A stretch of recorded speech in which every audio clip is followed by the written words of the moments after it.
Nagbabalik po tayo sa Showbiz Unlimited, di ba? Talagang pakiramdaman tayo kung sino ang magbabalik, di ba?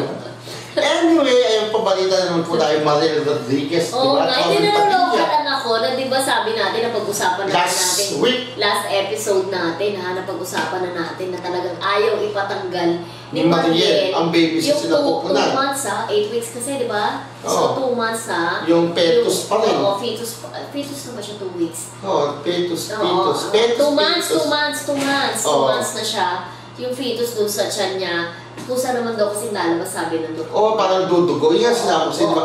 Kung tagang-dudugo nito siya normal, pero doon nagbabaniniwala siya na wala ng baby. Aminado si Robin na kahit pa paano, natatakot siya kasi baka ma-poison niya sa loob. Yun nga eh. So sabi nga niya, since bed rest pa din ngayon si Mariel at ayaw naman daw niya, ayaw daw siya mismo ang babaril sa trip ng kanyang asawa. Yun ang description na trip niya buntis siya eh. Parang inisip niya parang, hindi ibig sabihin nun pa, hindi pa rin matagap ni Mariel na wala ng baby. More of lungkot talaga kay Mariel. Depressed.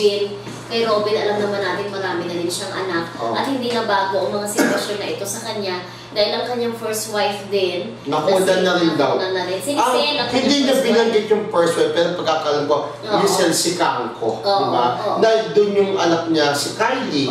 Kasi parang alungkot lang kasi daw talagang planado na yun. Matagal nilang pinlano. Ang tagal bago mabuti si Mariel, di ba? So parang noon, ayaw pa rin talaga mabuti sa gusto dati ni Robin. Yung alagaan lang ako muna ni Mariel. Kasi kung magkaroon baby, sabi pa kaya baka mag-selos ako.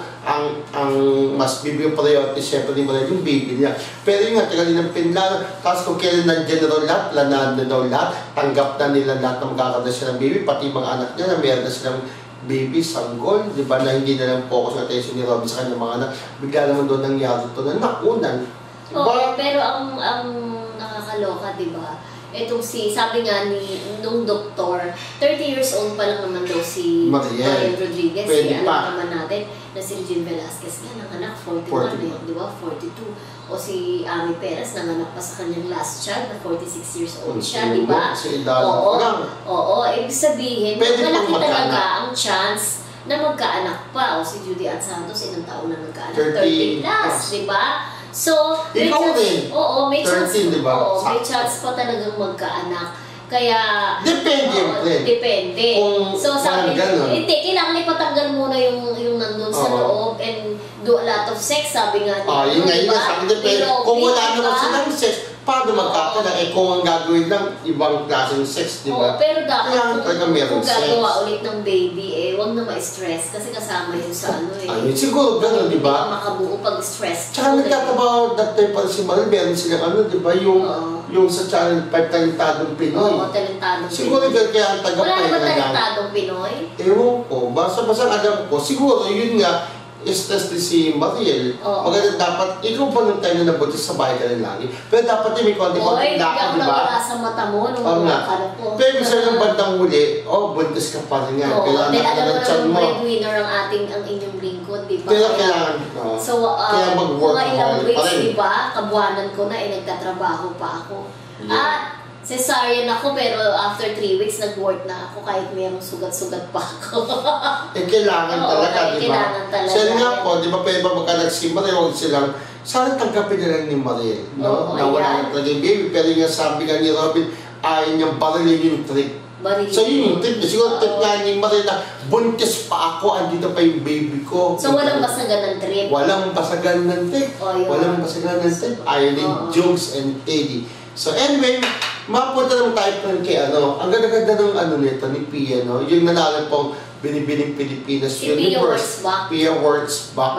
Nakaibigan ni Pauline Luna, di ba? Magsama sila sa Bora, yung dati pong show ng ABS-CBN. Kaya masayang-masaya po si Pauline sa pagkapanalo ni Pia. Pero noong time na yun, iba yung mas na-develop yung kagandahan niya. Ngayon? Oo. Dati hindi siya ganyan kaganda. Although mistisa. Pero alam mo, meron siyang similar. May resemblance siya kay yung sinasabi ko nung pagkasama siya ni Pauline. May resemblance siya kay Christine Hermosa. Oo nga. Oo nga naman, meron. Pero gusto ilang beses siyang sumali, di ba? Oo. Pero ito, medyo mataba-tabaan pa siya. Ako sasabihin ko, pero medyo mataba-taba rin dito. Ba't gano'n? Siguro sa picture lang. kinutor lang yung kanyang face.